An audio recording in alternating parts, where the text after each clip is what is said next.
જો 8-10 દિવસની અંદર કોન્ટ્રાક્ટરો હરકતમાં નથી આવ્યા અથવા તો કાર્ય નથી થયું અથવા ગ્રાઉન્ડ લેવલ ઉપર કે કાર્ય શરૂ નથી થયું તો 10 દિવસની અંદર અમે નગરપાલિકાનો ઘેરાવ કરીશું, ગાંધી ચિંધ્યા માર્ગે આંદોલન કરીશું.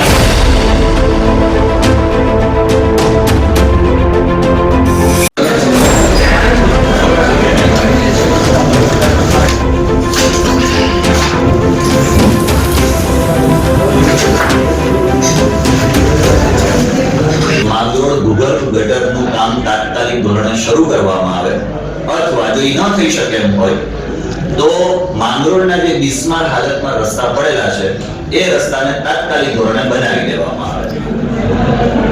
રાજ્યની લગભગ તાલુકાની અંદર ભૂગર્ભ ગટરનું કામ થઈ ચૂક્યું છે ને એ માંગરોળ આપણું ભૂગર્ભ ગટરથી હજુ સુધી વંચિત છે. રસ્તાઓ બિસ્માર હાલતમાં છે, ખાડાઓ પડ્યા છે, ધૂળની ડમરીઓ ઉડે છે. મેં મારા સોશિયલ મીડિયાના માધ્યમથી ઘણી વખત આ બાબતને લઈને ટકોર પણ કરી છે, પણ એમાં થયું છે પેચિંગ વર્ક. હવે પેચિંગ વર્ક એ માત્ર એમ કહેવાય ને કે એ સમયનું સમાધાન છે, સમસ્યાનું નથી. સમસ્યાનું સમાધાન માટે વેરાવળ રોડ ઉપર આપણે જે ગાર્ડન છે એ ગાર્ડન ઉપર ખાતમુહૂર્ત કરવામાં આવ્યું. ખાતમુહૂર્ત ક્યારે થાય કે જ્યારે કાર્યની શરૂઆત થાય, પરંતુ ત્યારે સાંસદ સભ્યશ્રી, ધારાસભ્યશ્રી, સાથે નગરપાલિકાના પ્રમુખ સાહેબશ્રી આપ પણ હતા, સાથે વિપક્ષના નેતાઓ પણ હતા, બધા જ લોકો હતા અને ખાતમુહૂર્ત એનો મતલબ એવું થયું કે ગટર યોજના છે એનું કામ શરૂ થઈ જવાનું છે. આજ એને પણ 2 મહિના વીતવા આવ્યો છે, છતાં પણ હજુ સુધી ગટરનું કામ શરૂ કરવામાં આવ્યું નથી. એટલે સાહેબ ખાસ તો એ બાબત છે કે ગટરનું કામ ખરેખર હકીકતમાં શરૂ થશે કે પછી માંગરોળની પ્રજાને ગટરના નામે ખાલી અંધારામાં રાખવામાં આવી રહી છે. આ બાબતને લઈને આપનું શું કહેવું છે? ગટર વાળી બાબતનો પેલા આપનું કહી દઉં કે જ્યારે અમે ઇલેક્શન, સામાન્ય ચૂંટણી ઇલેક્શન થયા ત્યારે અમારો ગટર, પાણી, સફાઈ, રસ્તાના મુદ્દાઓ લઈને અમે ચાલ્યા હતા. અમે અમારી સરકાર બનાવવાની સાથે યુદ્ધના ધોરણે કહી શકાય અમે આની સરકારમાં રજૂઆતો કરી, અમારા ધારાસભ્ય, અમારા ગવર્મેન્ટ બધાના પાર્ટીના આગેવાનો સાથે રાખી અને તાત્કાલિક ટેન્ડરિંગ કરાવીને મંજૂરી અપાવી અને અમે લોકોએ કોન્ટ્રાક્ટ અપાવી દીધો છે. એક એજન્સીને કામ અપાઈ ગયું છે. બધું લેવલિંગનો જે કામ એ લોકો જે પેપર કરવાથી બધું થઈ ગયું છે. ઝોન 1 ની પરમિશન પણ મળી ગઈ છે. બધું કમ્પ્લીટ છે. એ લોકોની મટીરિયલ બનાવવાની હોય છે.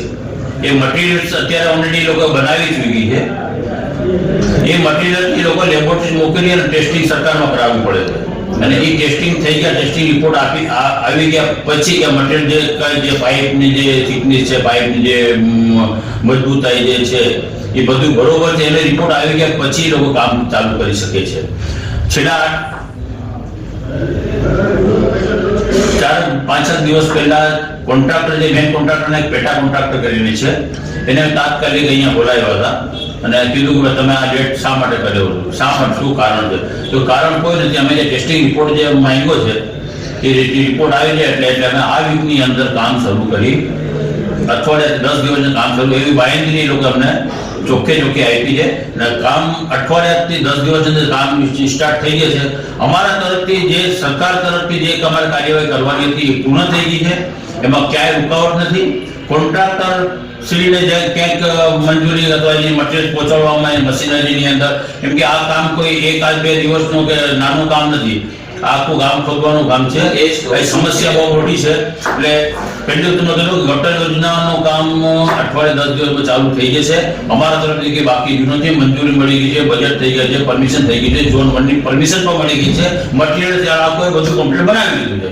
એટલે ક્યાંય કોઈ જાતની કોઈ રૂકાવટ નથી. પણ આ થોડું ટેકનિકલ બાબત હોય કે રિપોર્ટો આને જે કરવા પડતા હોય, જેમાં ટાટા કંપની એને રિપોર્ટ આપતી હોય છે, મોટી મોટી કંપની એને રિપોર્ટ આપતી હોય છે, આવું બધું પ્રક્રિયા એ ચાલે છે. તો એને એવું કીધું કે અઠવાડિયે 10 દિવસ અમે કામ પૂર્ણ કરીને ઝોન 1 થી કામ શરૂ કરી દઈશું. ખાતમુહૂર્ત થયું એનો મતલબ એવું થયું કે ભાઈ કામ શરૂ થઈ જવાનું છે, પણ 2 મહિના અને બીજું એક ખાસ એ કે ભાઈ રસ્તાની જ્યારે પણ વાત કરવામાં આવે છે કે રસ્તો બનાવવામાં આવે તો બને છે એવું કે ગટર યોજનાનું કામ આવશે, ગટર યોજના શરૂ થશે ત્યાર પછી રસ્તા બનાવવામાં આવશે. હા. હવે લોકો રસ્તાની અંદર ધૂળની ડમરીઓથી અને એના સ્વાસ્થ્ય સાથે ચેંગાટ છે એક પ્રકાર. એ બાબત એવી છે તો એ ખાસ જરૂરી છે કે ભાઈ પહેલા કાં તો રસ્તો બનાવી નાખવામાં આવે કાં ગટર તૈયાર કરી નાખવામાં આવે. એ બાબત એવી છે કે સરકારની એક યોજના છે કે તમારે જ્યાં પણ રસ્તો બનાવવો હોય તો પહેલા ભૂગર્ભ બનાવી નાખવું.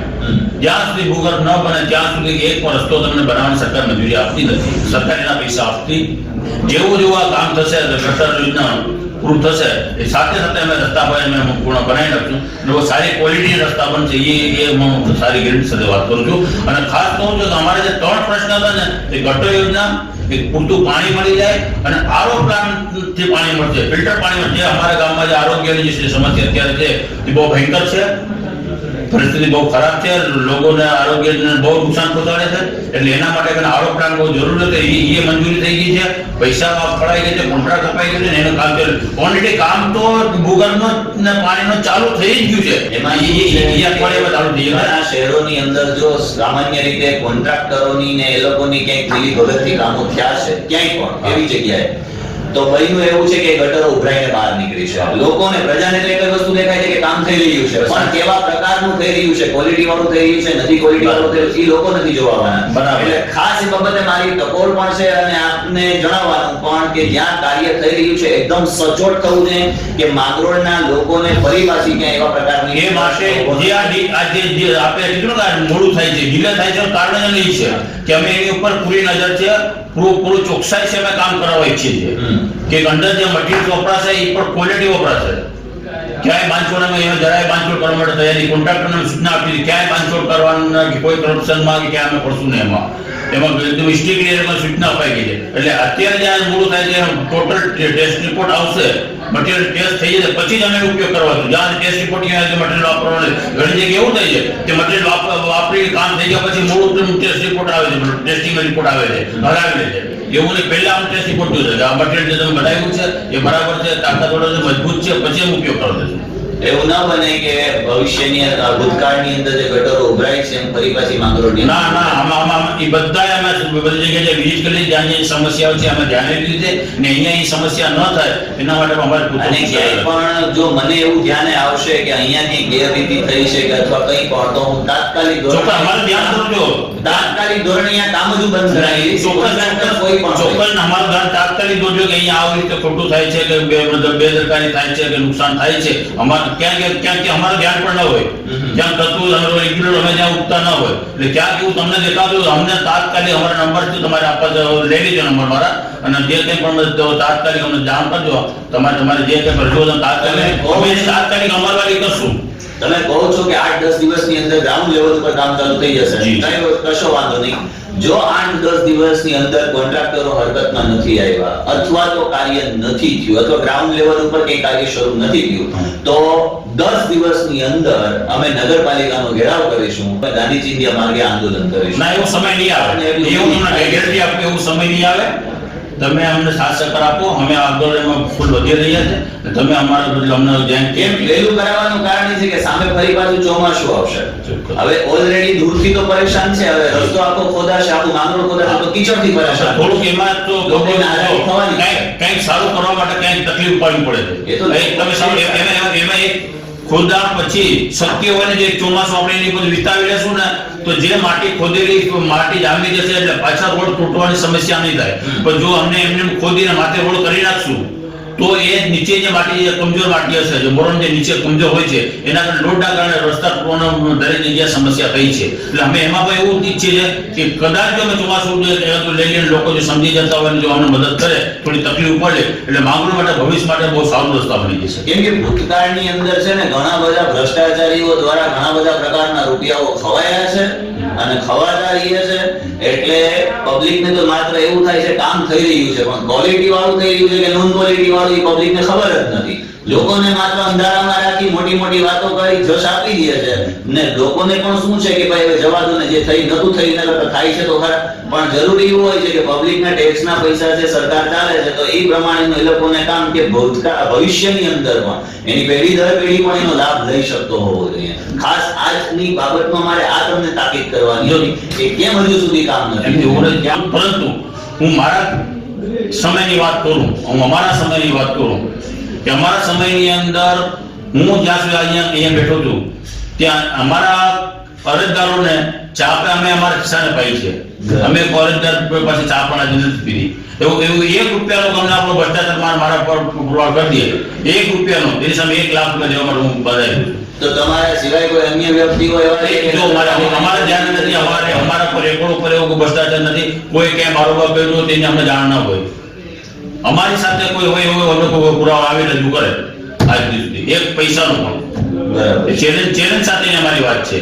આપના માધ્યમથી હું લોકોને કહેવા માંગુ છું જે કે માર્કેટમાં જે આપણે સોશિયલ મીડિયાની અંદર જાહેર કીધું કે ભાઈ એક જગ્યાએ 60 લાખનો થયો છે, એક જગ્યાએ 75 લાખનો થયો છે, અંદાજિત રકમની વાત કરું. શેટી અને કાકરીનું જે કંઈ પણ પેચિંગ વર્ક છે એની અંદર પણ કંઈક 70 કે 80 લાખની ગ્રાન્ટ આવી હતી, એમાં 20 લાખનું કામ થયું છે ને 40-50 લાખ ખવાઈ ગયા છે ને આવી બધી દોલતની ચર્ચાઓ પણ થઈ રહી છે. એમાં જે ચર્ચા એ તપાસનો વિષય છે.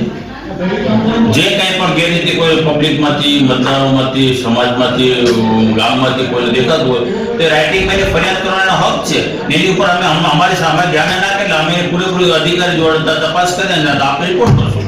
ચોક્કસપણે એવું કંઈ પણ ધ્યાન અમારે ધ્યાન દોરજો ક્યાંય કોઈ વારંવાર કોઈ બીજું કંઈક એવું કરતો હોય, વારંવાર વ્યક્તિ કોઈ કોન્ટ્રાક્ટર છે કે બીજો કોઈ અધિકારી હોય કે કંઈક વારંવાર સેટિંગ કરતા હોય તો અમારે ધ્યાને દોરો, અમે એની સામે એક્શન લેવા માટે તૈયાર છે. અને આપને અરજી એ માટે જ આપવાની હતી કે વહેલી તકે કામ શરૂ થાય અથવા તો રસ્તા બને, બંનેમાંથી એક વસ્તુ. ઠીક છે, ચાલો.